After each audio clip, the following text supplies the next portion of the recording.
All right, we are sitting here with Marc Thou, artist, producer. How you doing, man? Songwriter too. He forgot And that. songwriter. Yeah, Okay, yeah, yeah. okay, How's everybody doing? Um, hey, just trying to make some noise out here, get people acclimated to the name Marc Thou. okay, okay. So you got "Hate on Me." So what's up with that? I mean, where did "Hate on Me" come from? Actually, it's just about people that don't know me, and they want to hate on me or have some type of criticism against me. Whether it be light skinned guy or pretty boy, or I don't consider myself none of that stuff. It's just you hating on me for a reason that you don't even know me to hate on me. And if you knew me, there wouldn't be any reason for you to hate on me. You would want to come with me and just be around me. So I figured I'd write a song that was pointing that out to people and just to let them know you can, if you want to hate me, that's cool. I'm gonna add to my haters. So it was sort of like enough is enough. Ah, that's a good way to put it. Okay, Yeah. As a matter of fact, I think I'm gonna create a song called "Enough Is Enough," and okay. I ain't giving you no publishing. You know, you have a real unique sound, Mark. I mean, where did that sound come from? Actually, just from growing up and listening to the different artists. Back then, it's like you had to practice, and it's a different thing than it is today, where you have your computers and you got the auto tune and all that. Well, I still practice my vocal chops and my writing and my production, and it's like my sound just came from inheriting the study of different artists from back then and from today. Okay. Speaking of artists, as growing up, who inspired you? Who did you look up to, as a youngster in terms Yeah, of as a music? youngster, it's just so many artists. If I start naming them, I would leave out so many, and I don't want to do that. I mean, even today, I'm learning from some artists, some young artists. There's some bad young cats out here that I listen to their music, and hopefully they'll do the same to mine. People are not gonna have a choice but to listen to mine because I got a message and I got a feeling in my music. Yeah. Well, we see that you've worked with Denzel in the movie biz. You've worked with the Daz Band, a lot of artists back in the day.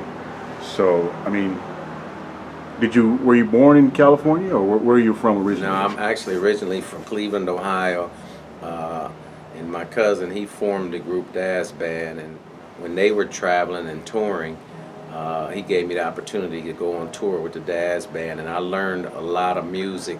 Which Uh, member? Which member of Daz Band? Bobby Harris. Oh, okay. Bobby Harris, that's my Okay. cuz, Okay. my real cuz, and he gave me that opportunity to tour with them, and I never forgot that, And actually, we're working on some things today for the new Daz Band that's about to come out, and just the stuff that I learned from him is phenomenal as far as the music industry goes, and producing and just performing.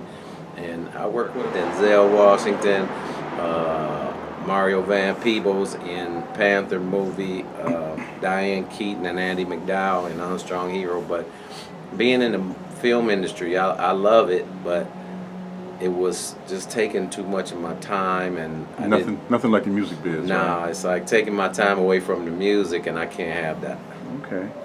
Yeah, Okay. Well, speaking of music, how long have you been doing music? too long. I've been doing it long. People see a guy. See, people don't know this side of me.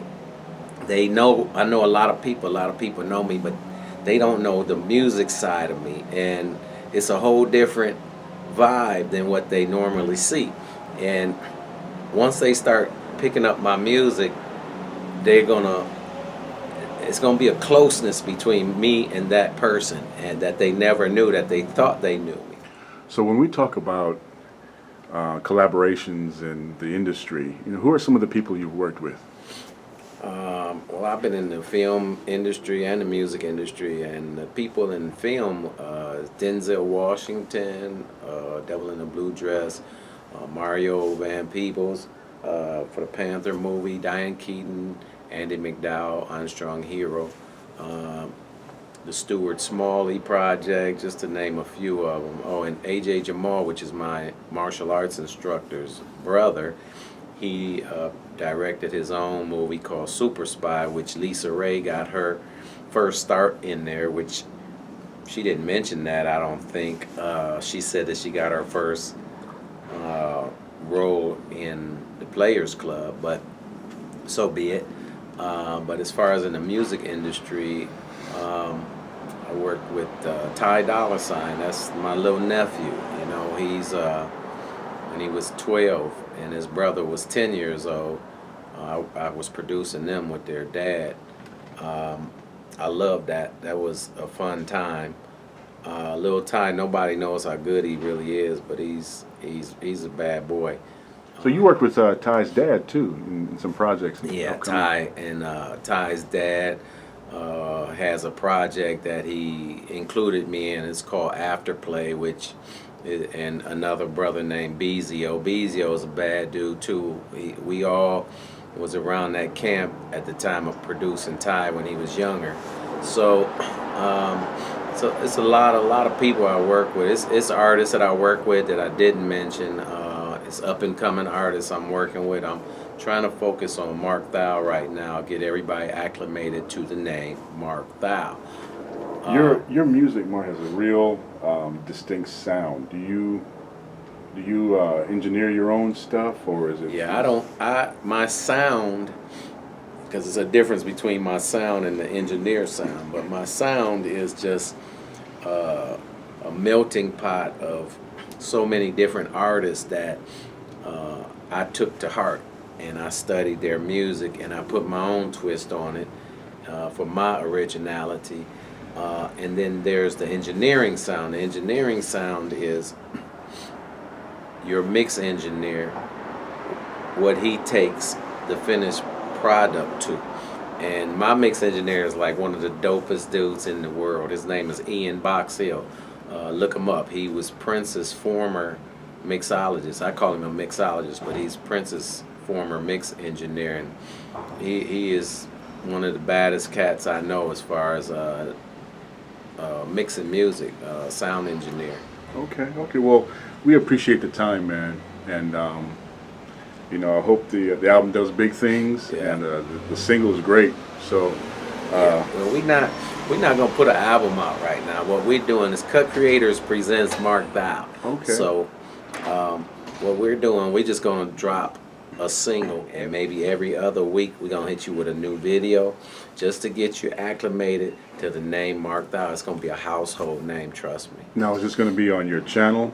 Yeah, you can YouTube? go to like all my social media mediums, Facebook Marc Thou, Instagram Marc Thou, marcthou.com, Twitter Marc Thou. Might be Cut Creators. That's KUTCRE, the number 8 TORS. Cutcreators.beatstars.com, because that's a company that I'm affiliated with. And if you need music, all you singers and writers out there, if you need music, just hit up Cut Creators on BeatStars, and I'll never run out of music, So let's talk about Cleveland.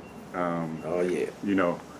It seems as if that's where a big influence in how you got started, and it kind of formed who Marc Thou is. Talk a little bit about Yeah. Cleveland and the peoples back then. And Yeah, that Cleveland is, when I first came to California. and what's up with the dope scene? Talk about that. Oh, that's crazy, man. So, people, when I first got out here, people would talk about Cleveland this and Cleveland that, and it ain't shit because you in California now, this is the place to be.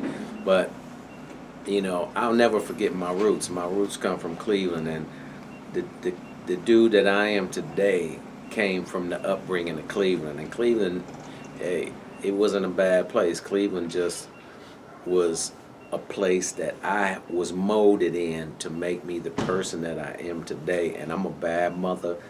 Shut your mouth.